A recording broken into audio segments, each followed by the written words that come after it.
Hello, everyone. Now, can you hear me? Yes? Okay. Now we switch to English because I don't know Spanish. Sorry about that. My name is Mete Atamel. I'm a developer advocate at Google.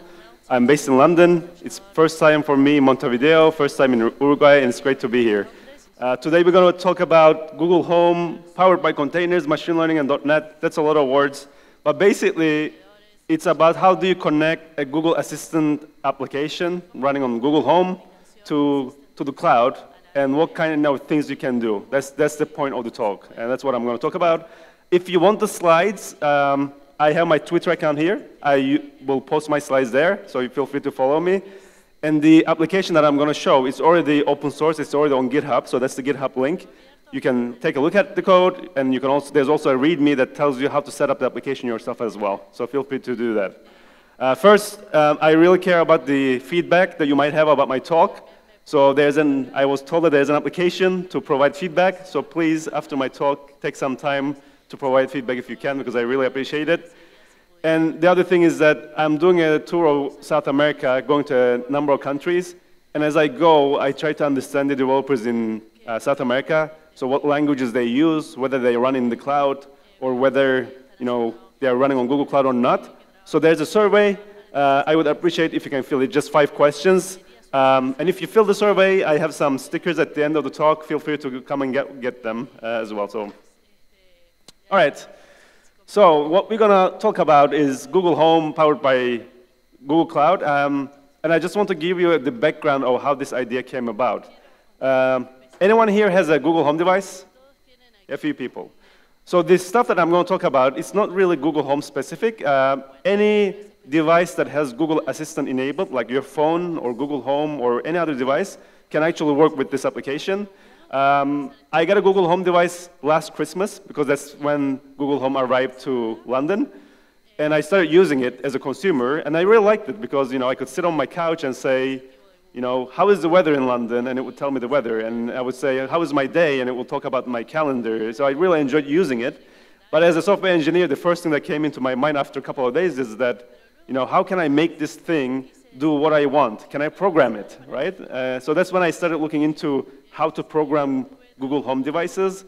Then I realized that it's actually programming Google Assistant. Then I realized that you actually use something called Actions on Google. And then I realized that there's actually something called Dialogflow. And once I realized that, I'm like, okay, well, can I connect this to the cloud? And then I did. And I was like, okay, what else can I do with it? And then in the end, this is the presentation I have with the app and demo. So that's how it happened. It kind of came out of a hobby project. But I really enjoyed it, so that's what I'm going to talk about today here. But before I start my talk, let's make sure that it's a demo-driven presentation, so let's make sure that our demo is working. So what I have here is the thing on the left. It's Actions on Google Simulator, so you can think of it as your phone that you are talking to or your Google Home device. So I don't have a Google Home device here. Instead of using that, I'm going to use the simulator. The thing on the right is my web front end. So my application has a web front end, and sometimes it will display some things on this web page, but we don't have to worry about it right now. Normally, when you build a Google Assistant application, you need to pick a key phrase to switch to application. Because when you talk to Google Assistant is the one that will try to answer the questions. But if you want to switch to your application, for example, if you have a shopping application, you will say, talk to my shopping application, and that will switch to context from Google Assistant to your application, and then from then on, your application is the one handling the calls. Now, in this case, this is a test application, and I didn't publish it yet because it's just a demo. So we have to start our talk by saying, talk to my test app, and by saying that, we are switching to our application. So let's try that. And the nice thing about this simulator is that we can talk to it by pressing here, or we can type our responses as well. Sometimes I type it because it's easier, but let's just start talking and see what happens. Talk to my test app.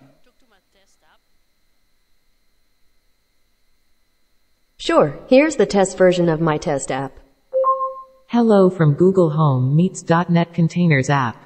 So now, when it says hello from Google Home meets .NET Containers app, it's my test app talking. So now we switch the context to my test app. So let's try one more thing. Say hi to everyone.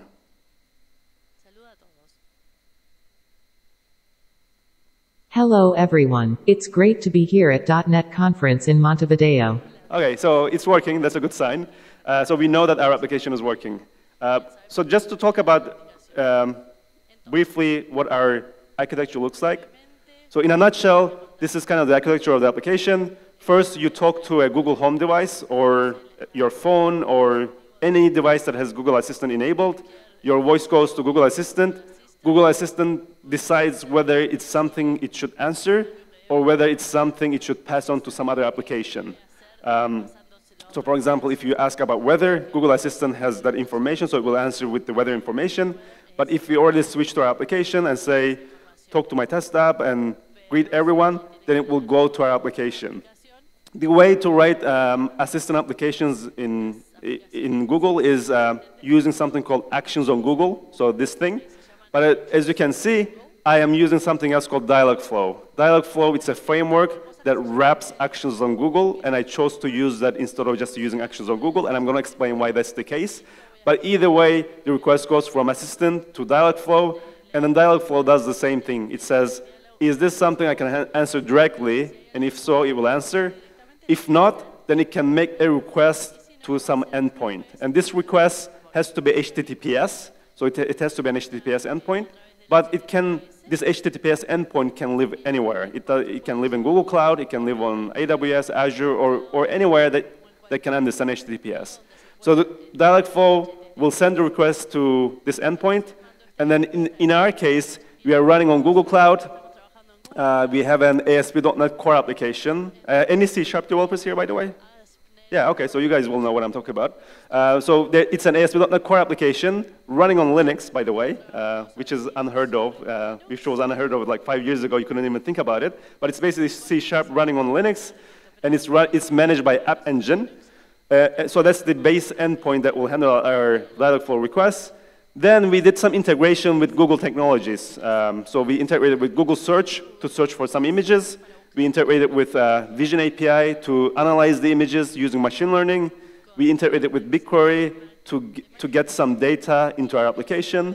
And finally, we integrated with Stackdriver to maintain our application. So Stackdriver is for monitoring, logging, debugging, and tracing. So that's what we also integrated with as well. So this is the application in a nutshell. So what I'm going to do is I'm going to first talk about the conversational apps using Dialogflow, see what it takes to build one of those. Once we do that, we're going to talk about Google Cloud and what it takes to run some code on Google Cloud. Then we'll get into some fun parts with machine learning and big data and see how we can use machine learning and big data in our voice-driven applications, okay? So that's kind of the agenda of the day. First, let's talk about conversational applications. As I mentioned, for conversational part of the application, I used something called Dialogflow. Dialogflow used to be a separate company. It used to be called API.ai. Maybe you heard of it that way before. But Google bought them a couple of years ago, and now they are called Dialogflow, and it's part of Google Cloud as well. It's a platform to build conversational applications. By conversational, I mean voice-driven applications that I'm going to show here today, and also text-driven applications, so things like chatbots as well, you can build using Dialogflow. And the good thing about Dialogflow is that, first of all, it has integration with many different kinds of platforms. So it has integration with Google Assistant, and that's what I'm going to show today. But it can also integrate with Facebook and Messenger and Twitter and Skype. So it's a good framework to basically use once and deploy to multiple platforms if you want to. It works across many different kind of devices, so your phone, Google Home, and other devices, and it works across the globe. So it's a globally available service. And as I mentioned, when you want to build an application for Google Assistant, normally you would use something called Actions on Google. Actions on Google, it's a library, it's a framework to build applications for Assistant, but it's very limited. What you can do with it is very limited. It can understand your voice, and it can take actions from your voice, but it doesn't really understand what's being said in your voice. And the kind of APIs that it provides is very limited, and it's kind of hard to build things just using Actions on Google. Instead, when you use Dialogflow, Dialogflow has integration with Actions on Google, and it also has machine learning built into it. So it not only recognizes what you said, but it also extracts entities from what you said and provides your application. For example, if you say something like, book a flight from Los Angeles to Hawaii, for less than $300, Dialogflow will, first of all, understand what you said, but then it will also pick out the entities from it. So in this case, it will pick out the fact that this is a Los Angeles, so it's a GeoCity. It's hard to see, but it will mark this as GeoCity. It will pick out the fact that it's Hawaii. It's a US geostate, so it's a state in the US. And it will pick out the $300 as currency, as amount. So it's a number, but the currency is US dollars, right? So it will tell us that it's actually money. So for those reasons, I chose to use Dialogflow because it has machine learning built into it, and it has a nice UI to build your agent and to build your intents and things like that. So let me show you what we have here. So this is the Dialogflow console. So you always start from the console, and the first thing that you need to do is you need to create what's called an agent. You can think of agent as the project or your application. In this case, I have two agents. One is a Hello World agent, and the other one is Google Home Meets.NET agent. So this is the agent that actually will do the work for me. And when we click on the agent, it has some basic settings. So one of those settings is things like time zones and what kind of APIs it uses and whether we want to enable beta features and stuff like that. It has support for languages. So this is an English application, but 15 or more languages are supported. So Spanish is one of them as well. There's some settings for machine learning if you want to change them. I kept them the same. There's a nice feature called export and import. So you can create your agent, you can set it up the way you want, and you can export to a zip file, and people can take that agent and import into their own project. And actually, if you look at my GitHub page, I have my agent in a zip, and I asked you to import it into your project. So you can actually share agents really easily. So once you have your agent, you have to tell your agent what it can do, what it can understand. And the way to do that is called intents. You can have as many intents as you want. So as you can see, I have a bunch of intents. And it's nice to group your intents in some kind of hierarchy. So here I have some intents for BigQuery that I'm going to show you later. These are my intents for Vision that I'm going to show later. So that's how I'm kind of naming them. But the two default ones is something called welcome intent. So when you say, talk to my test app, it comes to this welcome intent. And it just says text response is hello from Google Home Meets.NET Containers app. So when you get into your app, this is what it says. So this is basically the phrase to get here is hello, and the response is just this text response that you just type in here, and this will be picked up by Dialogflow, and it will just say it for you. So that's the welcome intent. The other intent I want to show you is the fallback intent. So if you say something that Dialogflow didn't understand, then it will get here, and it will just use one of these responses as, can you say that again? Sorry, what was that? I didn't understand that. So it will just pick one of these phrases and just tell the user that it didn't understand what you said. And then at the beginning of my talk, I said, say hi to everyone. So for that, there was a greeting intent, so this greeting.conference intent. And if you look at here, the training phrase is say hi, greet people, greet everyone, please say hi to everyone. So I'm just giving some examples of what kind of phrases triggers this intent. And by the way, these phrases, they're not the exact list. It doesn't have to be the full list. It's just a few examples that you provide. So anything that you say that's similar to these phrases will trigger this intent. And once we get here, the response will be, hello everyone, it's great to be here at .NET Conference in Montevideo.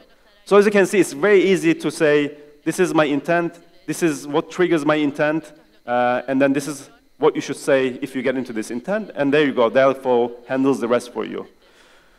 At this point, when I was building this app, I was quite encouraged by all of this because it was really easy basically to get an Hello World application up and running. Within a couple of hours, I had my app running on the simulator. So the next thing that I started thinking is that, okay, now that I have this app running, I can use the cloud, right? Like, because the cloud has machine learning, the cloud has big data, and if I can bring some of that to this application, it would be really cool. So I started looking into how can I bring the two together. But before we do that, let's talk about running code in Google Cloud first, so we are all on the same page. By the way, here, is there anyone here running stuff in Google Cloud? Any kind of services? 1, 2, 3, okay, yeah, at least a couple of people. But when you run code in Google Cloud, this is kind of the options that you have. On one hand, you have Compute Engine, which is basically virtual machines in Google Cloud. These are Linux or Windows-based virtual machines where you pick the CPU and the memory and the storage that you want, and the VM is available to you within a minute or so, and after that, it's up to you to maintain it and run it yourself. On the other end of the spectrum, we have cloud functions, which are basically just Node.js or Python functions that you deploy, and then they get triggered by certain triggers, and then they're fully managed by you, so you don't really care where they're running, and you don't really worry about scaling them, because they're fully managed by Google for you. And then in the middle, there's App Engine and Kubernetes Engine. These are things that can run containers. So containers, they became kind of the de facto standard of packaging and running applications in the cloud nowadays. The easiest way to run them is on something called App Engine, and that's what I use in my application. But sometimes people, they want something more. They want to be able to control how the containers are scaled and how they talk to each other. So for those kind of use cases, you probably need to use something called Kubernetes, which is another open source project to manage containers. And there's an engine called Kubernetes Engine, which is a managed version of Kubernetes running on Google Cloud. So when it comes to running your code in Google Cloud, these are your options, and it's really up to you where you want to deploy your code. As long as your code talks HTTPS, Dialogflow will be able to call it, so it doesn't really matter where it is.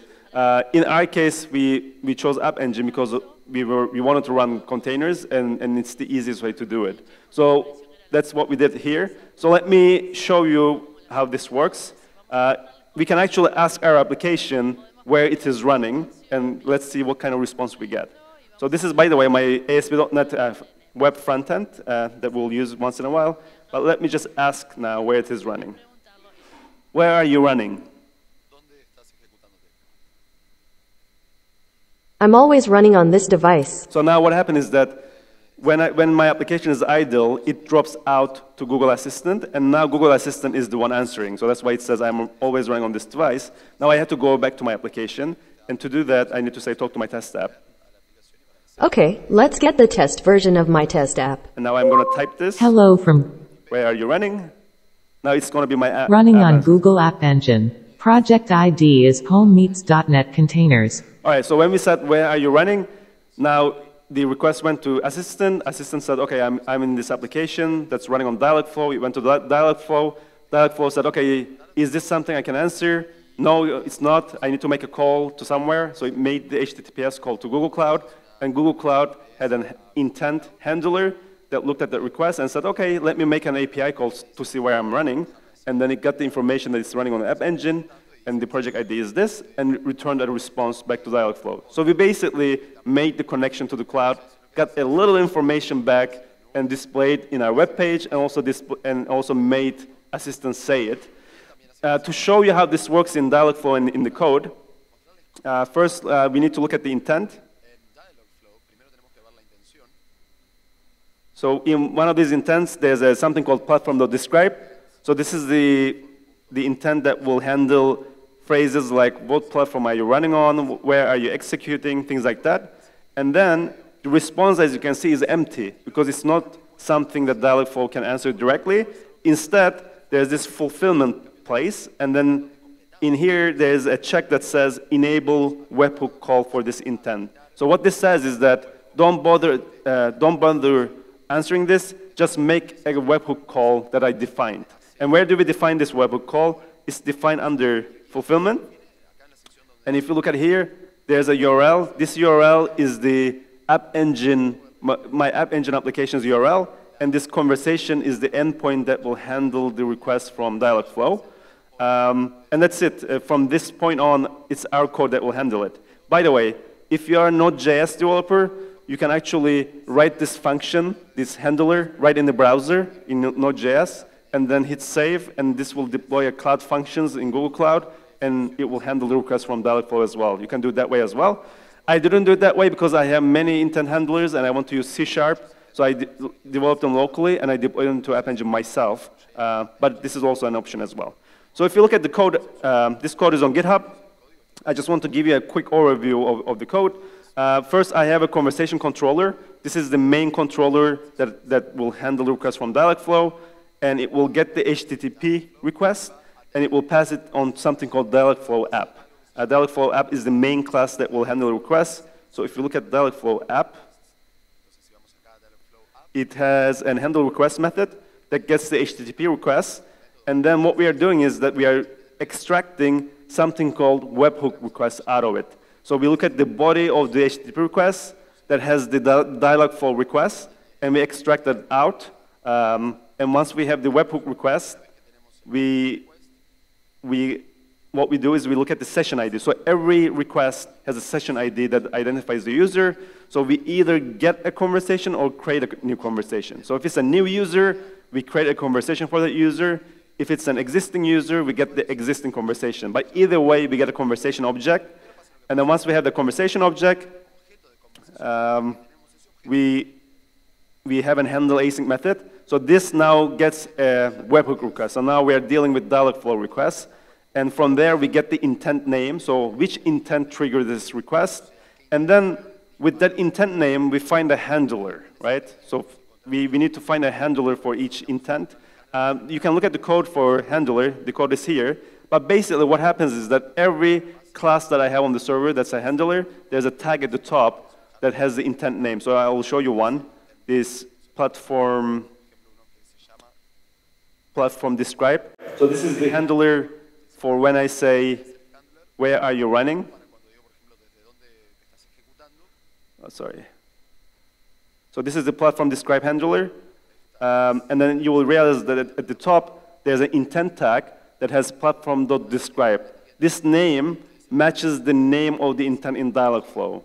By having that the names as the same, I'm matching the intent in Dialogflow to a handler on the server side. So that's how I do the match. And then it will get in here. So there's a handle async method here. We make a call to Google Cloud saying, tell me the platform information. We get the platform information.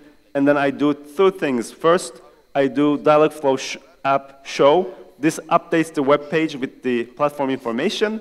And then I return a webhook response with a fulfillment text. This webhook response is response to Dialogflow. So this is the stuff that Dialogflow will say, basically, right? So that's how you basically make Dialogflow say whatever you want. It's basically from Dialogflow, a request goes to our server extracts the Dialogflow request out of it, looks at the session ID, from there creates a conversation. From the conversation, we find the handler for it, and then in the handler, we do whatever we need to do, and we return a webhook response to tell Dialogflow, can you please say this for us, okay? So that's kind of the flow. And at this point, since we made the connection to the cloud, now we can use more good features of cloud, like machine learning and big data. And this is when things start getting more interesting. Because just running code in the cloud and having cloud tell Dialogflow to say things is not that interesting. But what's interesting is that you can actually use features like machine learning and big data that you don't normally have on a client device and kind of try to enhance that application using the power of the cloud. So that's what I was trying here. So for machine learning, there's a lot of machine learning APIs in Google Cloud. These are models that Google built and exposed to people using APIs. For example, there's a cloud translation API for translating languages using machine learning. There's speech-to-text API for converting speech-to-text using machine learning. There's video intelligence API for analyzing videos and getting information about the videos using machine learning. There's vision API to look at images and analyze images using machine learning. These are really useful because they kind of use machine learning under the covers, but as a user, all you have to worry about is make an API call and use these models without having to do machine learning yourself. So in our case, what we did is that we integrated with Google Search to search for some images, and then we used Vision API to analyze those images. So instead of talking about this, let me show you what we actually did. So first, to use my app, I want to say I want to use Vision API. So let me just type this. I want to use Vision API.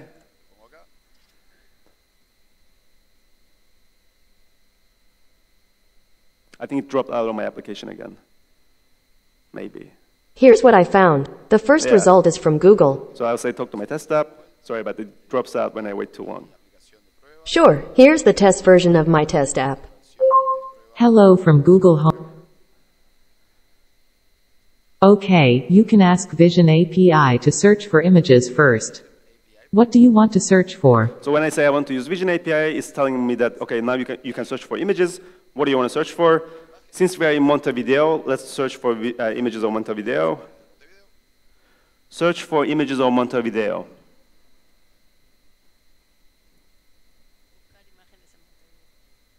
Found some pictures of Montevideo. Now, select a picture. All right, maybe we can select picture 3.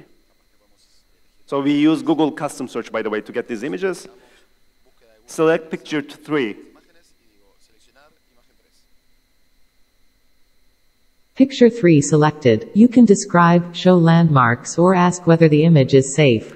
So in Vision API, there are a lot of features, but the 3 features that we use here is something called label detection. So given an image, it can extract some features about that image and tell you about them. So that's describing the image. Given an image, it can find landmarks in that image, so some famous landmarks. And given an image, it can detect whether the image is safe or not, because some images might contain violent images or adult images, so it can actually detect whether the image is safe. So let's first try the describe image part. Can you describe the image?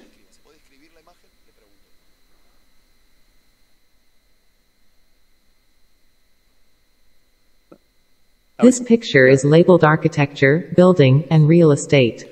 Yeah, since there is not much in this picture, I guess it just extracted the fact that it's an architecture and there's a buildings and there's some real estate in it. But if you pass in more interesting image, it tells you more things about it.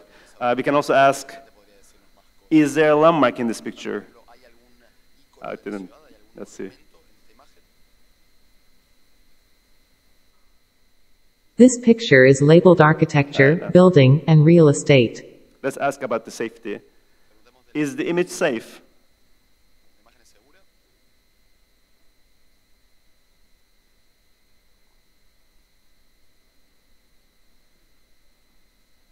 Let's see. This picture is fine. Yeah, so it made a call to Vision API and then detected that the image is safe. Let's do a more interesting image to see some of these features. So let's do search for images of London.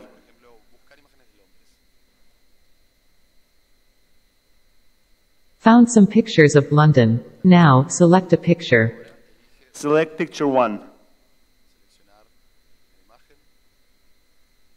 Picture 1 selected. You can describe, show landmarks, or ask whether the image is safe. Describe the image.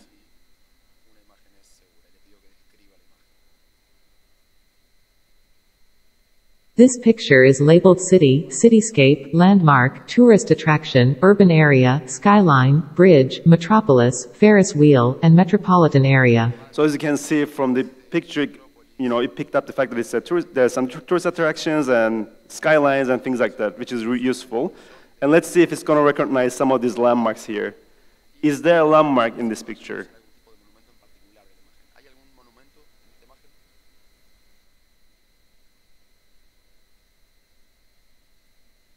This picture contains London Eye. Yeah, so I'm surprised that it doesn't recognize Big Ben, but it recognized that there's London Eye here, which is nice. And the way this works is that, let's see how much time I have. Yeah, I have a little bit of time. If we go to, everything starts with intents. So if you go to intents, there's a few intents for vision part of the demo. So vision.intro. When you say, I want to search for images, I want to use Vision API, all it does is it informs the user that, okay, this is what you can do with Vision API, and it also sets a context, an output context. So in Dialogflow, there's this notion of input context and output context, but basically what this says is that once this intent is triggered, we want to be in Vision context. And then there's an intent for searching the images, just to search for an image. But as you can realize, the input context is Vision, meaning this intent will only be triggered if we are already in Vision context, right? It won't be triggered at any other time. And then the training phrases is kind of interesting here. We just have dog pictures, please, find some pictures of dogs, show me pictures of dogs. So as you can see, we are not saying find me pictures of Montevideo. We are talking about dogs. But the thing is, the dog is marked as an entity, and this entity, we're telling Dialogflow, it can be sys.any, meaning it can be anything. So it doesn't have to be dog. It can be dog, city, whatever. And then we are telling Dialogflow, pick this entity, that can be anything, call it a search term, and give me as a search term, and it's required field. So if it's not provided, ask the user, what do you want to search for, right? So we are specifying all of this here, and Dialogflow makes sure that the user actually says this, and extracts this and gives us as search term as well. And then we can use this in our code later. And then if you look at the other intents, the vision describe, this is when we say describe the image. These are the training phrases, and then response is empty because we have the webhook. Basically, our code will handle this, right? And if you look at our code, so there's intent handlers for vision, and vision search is the one where we search for images. And one thing that you realize, basically the response, the request will get here, and from the request, we will pick out search term, because this search term was picked out by Dialogflow and given to us. So we'll get the search term, then we will do a custom search, get some images, and then we will display those images and show them on the website, and we'll return a response saying, found some pictures of search term, which is London in this case. And just to show you one of the Vision API things, the Vision describe. So when we say describe the image, it gets into this class. And one thing that you'll realize, this class first of all uses Google Cloud Vision v1 NuGet package. So this is the NuGet package that we use to talk to Vision API. And then the intent handler matches the intent name in the Dialogflow.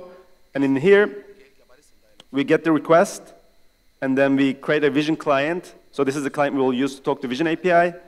And then we just say Vision client.detect labels async. So we are just saying, here's my image, just extract labels out of it, right? And it will use the machine learning model that's been built by Google, and it will get the labels, and each label will have some score on how confident the model is about that label. We order it by score, and then we just say, this picture is labeled, and just talk about the labels, right? So with one API call, we use machine learning in our application. And the rest, for the landmark and safety detection, is the same thing, it's just one API call as well. All right. So that's Vision API. And the next thing that we wanted to integrate was with BigQuery. BigQuery is Google's massively parallel data warehousing solution. It's basically, the whole premise of BigQuery is that you point your data to it. And normally, I'm talking about data that's like terabytes or petabytes of data. And it ingests the data, and then you run SQL statements against your data for analysis. But it does that in a really, really quick way. So instead of running hours or days, it can return results within like seconds or minutes. And the good thing about BigQuery is that it has many, many public data sets. For example, everything that happens on GitHub gets ingested into BigQuery, I think every day or every week. And then you can run queries against GitHub data. Same thing with Stack Overflow, Reddit, Hacker News, and many, many other public data sets that's available to you to use in your applications, but also to play with BigQuery if you want, because you get, I think, 10 terabytes of BigQuery scanning per month for free if you want to try it out. So what we wanted to do is that we wanted to integrate BigQuery in our application and use some of these public data sets to make our application smarter. So let me show you what we did there. First, I think I need to switch to my application. According to Merriam-Webster. All right, talk to my test app. All right, getting the test version of my test app. Hello from Google Home meets. And I'll say I want to use BigQuery. Okay, you can ask BigQuery about top hacker news or global temperatures on a certain day. So we integrated with two public data sets. One is Hacker News, so everything that happens on Hacker News is in BigQuery, so we want to search that. And the other public data set is something called global temperatures. It keeps track of all the temperatures of all countries since I don't know when. So we want to use that in our application. So let's try with Hacker News first.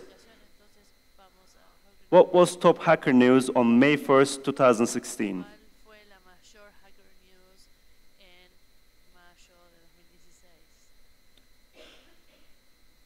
Oh, it's lagging a little bit. Let me stop. When the Wi-Fi, okay. Now it's running.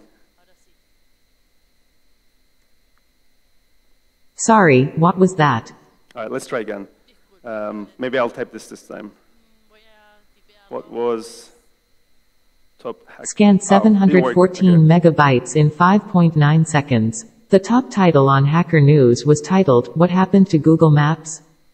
All right, so it was lagging a little bit, but it worked in the end anyway. So what happened is that when I said what was top hacker news on May 1st, 2015, it took what I said, then it converted into a SQL statement, and in this SQL statement you can see that it's talking to a BigQuery public data set called Hacker News, and then it plugged in the date that I said, and it scanned 750 megabytes in 5.9 seconds, and this was like the top 10 that it got back.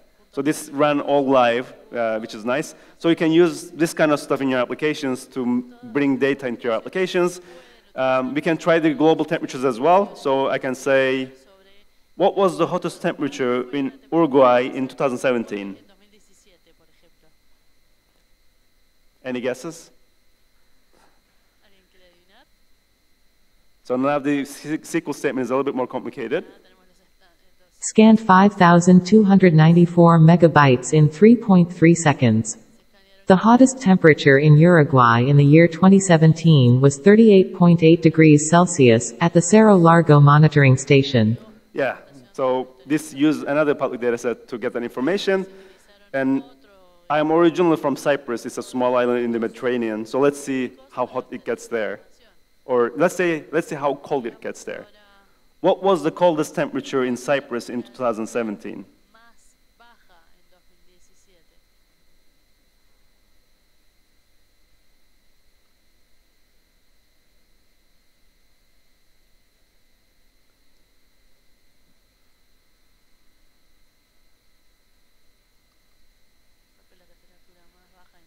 Scanned 5,294 megabytes in 3.2 seconds. The coldest temperature in Cyprus in the year 2017 was 5.6 degrees Celsius at the GECITKALE monitoring station. Yeah, so it doesn't get too cold there, I guess. Yeah, so that this is the kind of stuff that you can do with BigQuery. I will just show you the intents for this because we don't have that much time. But the intents are kind of interesting here. So if you look at BigQuery, we have the introduction BigQuery, but the Hacker News. So for the Hacker News, we are just giving a few examples. So we are saying what was on Hacker News yesterday or January 1st, and we are marking this as date. So this will be picked as date, and if the user doesn't say it, then Dialogflow will warn it and will say which date, right? But the other one, the global temperature, is the more interesting one.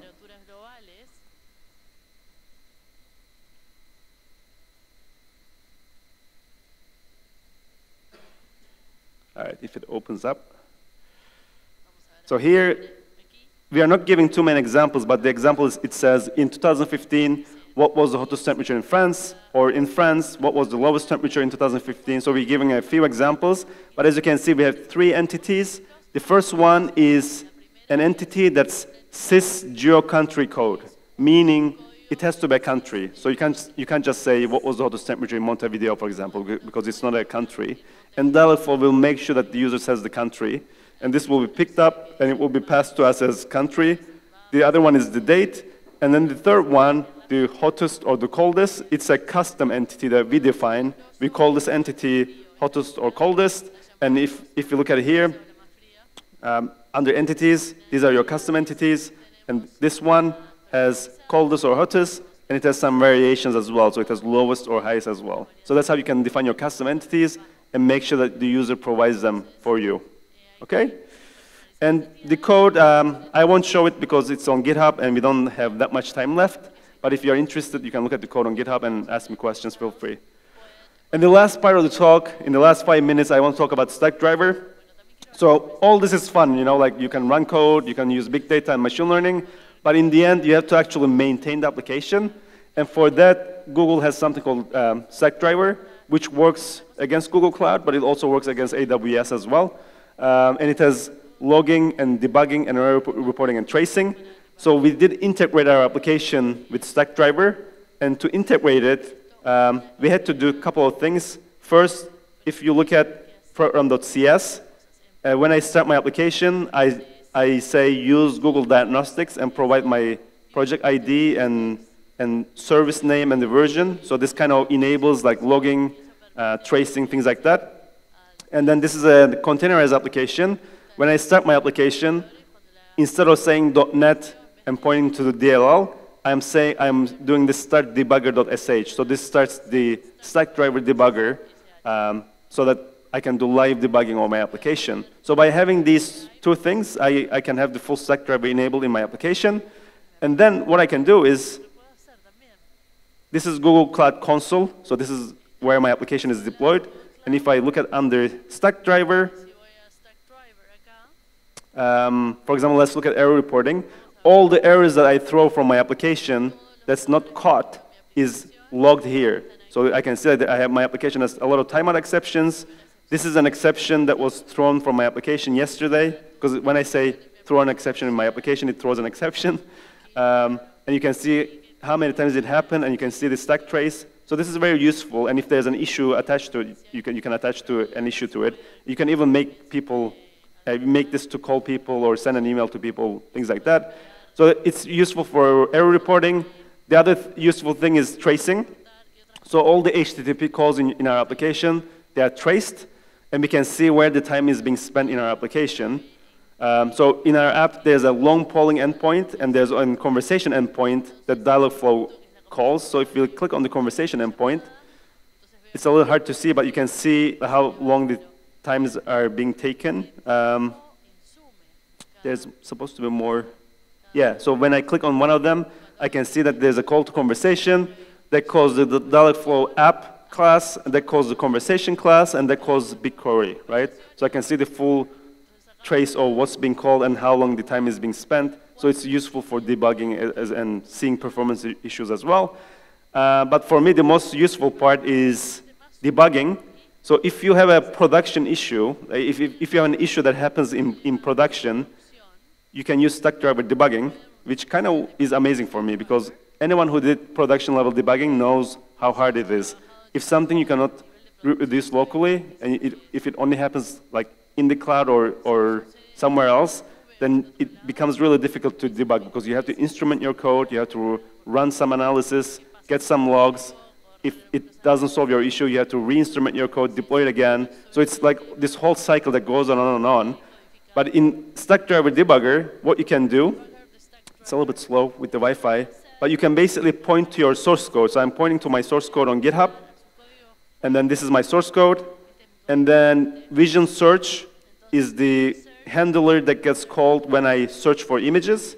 So let's imagine, and this is the search term that gets passed from Dialogflow. So let's imagine that there's a problem with search term. I want to look at it. I can put a breakpoint here, and now it says waiting for snapshot. So this is now a breakpoint in a live service running in the cloud. And when I search for an image, it will get here, it will take a snapshot of the state, and it will continue running. It won't stop my application. So let's see if this works. I will say, According to Merriam-Webster, talk to my test app. all right, getting the test version of my test app. Hello from Google Home. Meet. I want to use Vision API. Okay, you can ask Vision API to search for images first. What do you want to search for? All right, let's see London. And if this works, we go back here, and then let's see what happens. Found some pictures of London. There you Now, go. select a picture. Now we can see that search term is here, the stack trace is here, and it's captured, but my application is running, so it didn't really stop anything. And this is really, really useful for production level debugging that you don't normally get to do this way. All right, so that's all I had. If you want the slides, this is my Twitter. If you want the code, it's on GitHub. And if you want to fill the survey, I have the survey. I don't think we have questions. We have time for questions, but I'm going to be around all day. So feel free to find me and ask me questions during the break. And thanks very much for listening.